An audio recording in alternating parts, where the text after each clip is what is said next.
Bonjour tout le monde. Est-ce qu'on peut se parler de clause dérogatoire ce matin? L'Ontario l'utilise face à ses travailleurs. Le Québec l'utilise pour 96. Est-ce qu'on l'utilise vraiment à bon escient, cette clause-là?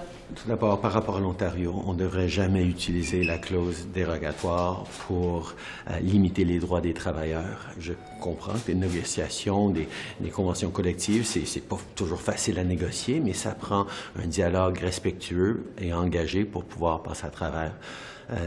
Suspendre les droits fondamentaux des individus, ça devrait être utilisé seulement dans des circonstances exceptionnelles.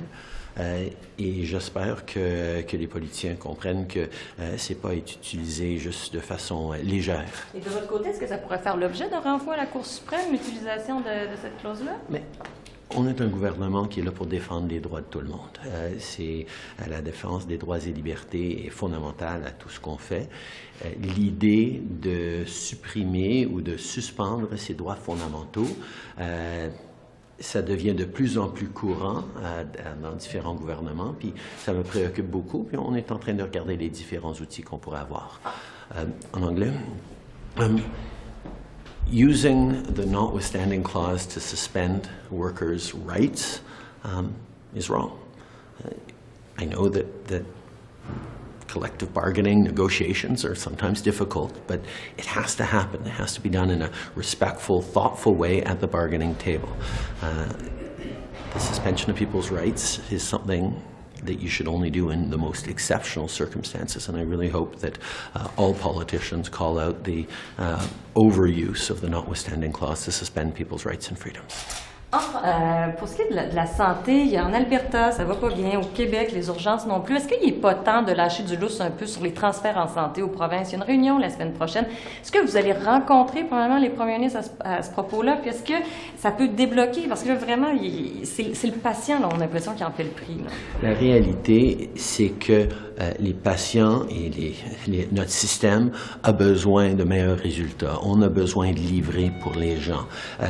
Il y a déjà beaucoup d'argent dans le système. Les provinces ont de l'argent pour investir de plus dans le système. C'est pas juste de l'argent qui va sauver, qui va aider les gens. C'est des résultats, c'est des transformations du système et c'est des conversations que nous sommes en train d'avoir pour s'assurer que tout le monde ait accès, par exemple, à un médecin de famille. Tout le monde ait accès à des soins de santé mentale, des services rapides d'urgence. C'est les priorités des Canadiens. Et puis, nous, on est en discussion avec nos homologues aux provinces pour améliorer le système de santé. Il n'y a pas de rencontre de prévue avec les premiers ministres à ce propos-là. C'est parce que les ministres de Santé sont en train de discuter, les ministres des Finances sont en train de discuter, les ministres d'Affaires intergouvernementales sont en train de discuter.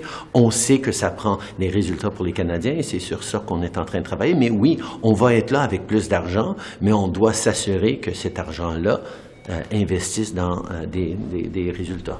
Puis pour les sanctions en Haïti, vous avez été rapide, puis vous avez manifesté en fin de semaine pour l'Iran. Les sanctions en Haïti, est-ce qu'elles vont venir rapidement? Parce que, je veux dire, l'ONU, là, on a l'intention de le faire, mais elle ne s'applique pas. Là. On vient d'avoir une rencontre, on vient d'envoyer un groupe interdépartemental pour faire une analyse sur le terrain, pour rencontrer les différents acteurs en Haïti, pour comprendre exactement mieux c'est quoi la situation et comment on peut aider. Oui, les sanctions vont en faire partie parce qu'on sait depuis trop longtemps, les élites, les oligarques haïtiens, créer de l'instabilité à l'intérieur, pas juste du système politique, mais à l'intérieur de la société haïtienne. On a besoin de trouver les bons moyens qui comprennent les sanctions pour repousser contre ces élites-là, mais il y a aussi besoin d'interventions humanitaires, peut-être d'autres choses aussi. On est en discussion avec les partenaires de la région. Le Canada se définit actuellement pour l'intervention là-bas? Non, il est en train de se définir. On est en train de parler aux partenaires, mais par exemple, ça fait plusieurs fois que le Canada a intervenu en Haïti au cours des dernières décennies. On se retrouve dans des situations un petit peu semblables. Il faut que quelque chose change. Une des choses qui va changer, c'est le le niveau de sanctions qu'on est en train d'offrir et d'amener sur les élites et les oligarques qui sont responsables à l'intérieur d'Haïti pour ces instabilités et cette violence.